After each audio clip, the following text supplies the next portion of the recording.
Hey guys, what's poppin'? Jacques Slade here, and when it comes to making end-of-year lists like these, I always get a little worried and nervous because there are really so many options when it comes to sneakers. Even with just Adidas, there are a few models that didn't make this list that I really liked, but they just didn't make it into my top 5. So with that being said, let's get right into it. These are my top 5 Adidas shoes of 2017.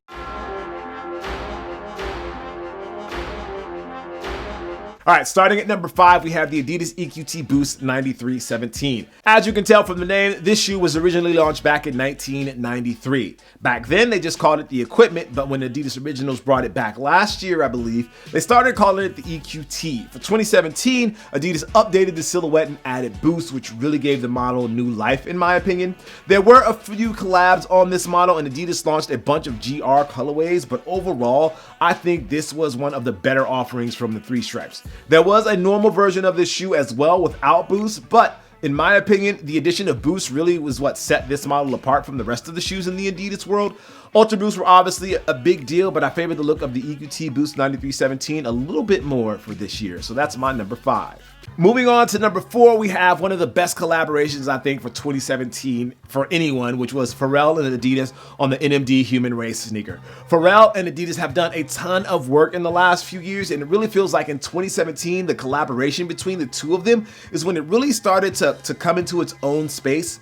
From Pharrell releasing his own sneaker to the collab with him on the NMD stuff, the Human Race trail shoe seemed to be the best of the bunch for me. I figure a lot of people will select the Chanel version of the shoe to be the best one, but I would say it was a pretty close tie between all of the trail versions of this shoe as well. From Pharrell's unique messaging that he used on the shoes to the design, I think this one definitely deserves a spot on a top 5 list when it comes to shoes from Adidas. My hope, honestly, is that this collaboration expands into 2018 and we see some unique looks from both Pharrell and Adidas in the new year. I almost want to say that I feel like his collabs were actually better than his own signature sneaker. Coming in at number 3, and this is probably going to be the most controversial of the picks that I have for the top 5 for Adidas, is the Adidas Yeezy Boost 350 V2. Now, I imagine that a lot of people will put this shoe at number 1 or say that it was the best Adidas shoe of the year, but I personally don't feel that way. I respect what Kanye has done for the brand, and I do understand the hype behind the Yeezy Boost 350 V2,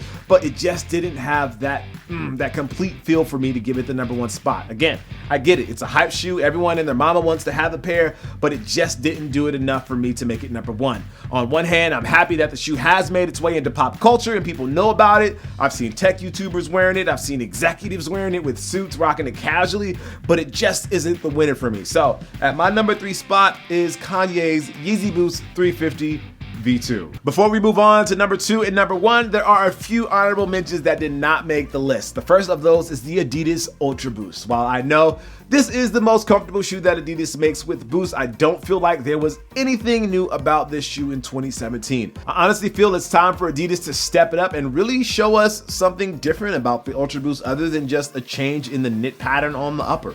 The shoe is great, it looks great, but it's the same shoe we've seen since it originally launched years ago. All right, another one on my honorable mention list is the Harden Volume 1 LS. Honestly, this shoe was very close to making it on my list, but I just had to cut it for some other shoes that I thought had a little more flavor this year.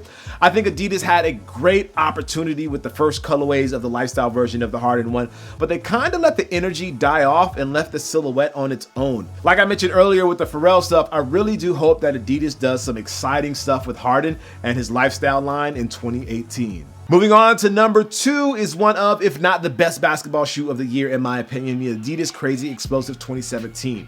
I had the opportunity to play in these earlier in the year and they are just fantastic. Now, Adidas has kind of slacked off in regards to the colorways of the shoe, but it was still an absolute joy to play in the shoe. Honestly, I do think that Adidas could have gave this shoe a little more love, and I know that Wiggins isn't the most vocal athlete to have rocking a shoe or a signature shoe like this, but the shoe is just fantastic in my opinion. From the Boost midsole to the Prime Knit upper, they even made it more durable. The shoe is just a winner in my book.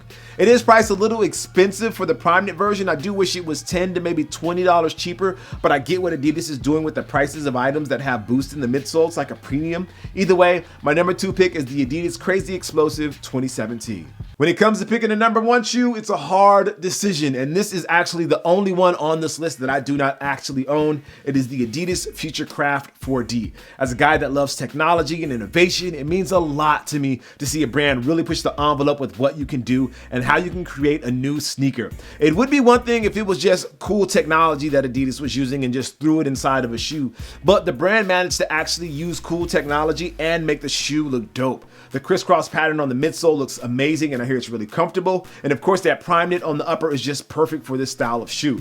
Now, these are super limited, and there were very few in the world, but in 2018, I do plan on getting my hands on a pair and unboxing them right here on this channel to give you guys a better look at the shoe. Being both innovative and technologically advanced with that 3D printed outsole, this is just a fantastic looking running silhouette and easily claims the #1 spot on my list for the top 5 Adidas shoes of the year. As I'm sure you guys know, narrowing down a list of just 10 sneakers is really hard, but making it 5 is even harder. Shoes like the Yeezy Wave Runner, the Ace Control, or even the recently released Pro Fear could have easily made this list. With that being said, I want to know your top 5 Adidas sneakers of 2017 in the comments down below. You don't have to own them or anything like that. I just want you to give me your personal top 5. All right, guys, as always, make sure you hit that thumbs up button. And if you really like what you see, be sure to subscribe for more content just like this. And stay tuned, because I have another list coming for you guys in a couple of days. I am your host, Jacques Slade. These are my top 5 Adidas shoes of 2017. And as always, guys, I appreciate you. I'll see you soon. Peace.